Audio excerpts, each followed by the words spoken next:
You know, y'all, you just can't call yourself Southern if you don't know how to make a pound cake.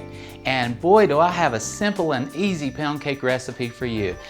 All we're gonna do is add salt into our flour along with some baking powder, and then we're gonna add this mixture into our sifter here.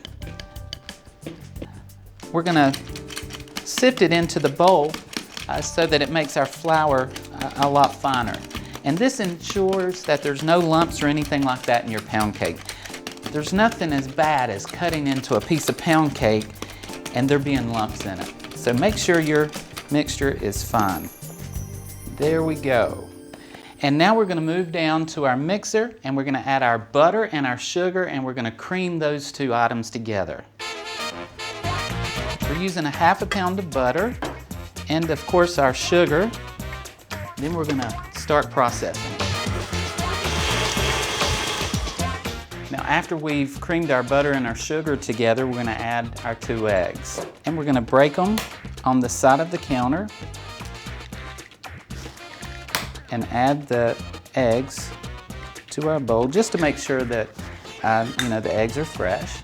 And now we're ready to add these to our butter and sugar mixture. Now we're going to add our flour mixture to this very slowly while the mixer's on low.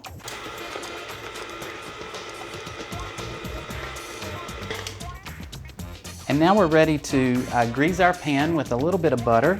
We just take a paper towel, get a little butter on it, and we're going to just grease the inside of this pan. There's no use in making a nice pound cake if you can't get it out of the pan. We don't want it sticking. And we're going to take our batter. We're going to add it to our loaf pan. Wow, this really smells delicious.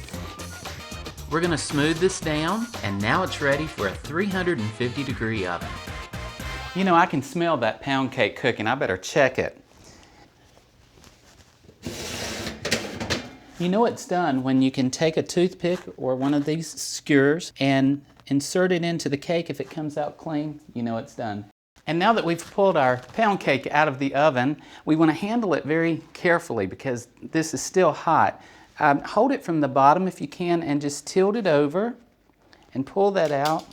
We're going to insert this skewer into our pound cake to make holes so that when we put the syrup on top of it, then it's going to drink in all of that good sugary flavor. So just continue to insert the skewer into our pound cake. And now it's ready to soak in some of that rose petal syrup.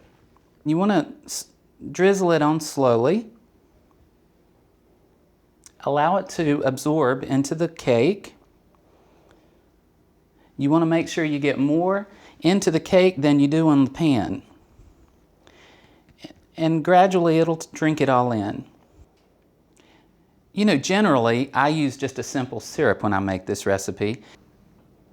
Now I always put my cakes into the refrigerator to cool for a couple of hours after they come out of the oven because it locks in the moisture, and I promise you, you won't have dry cake in the house. This is going to be a pound cake that's fit for any true Southerner.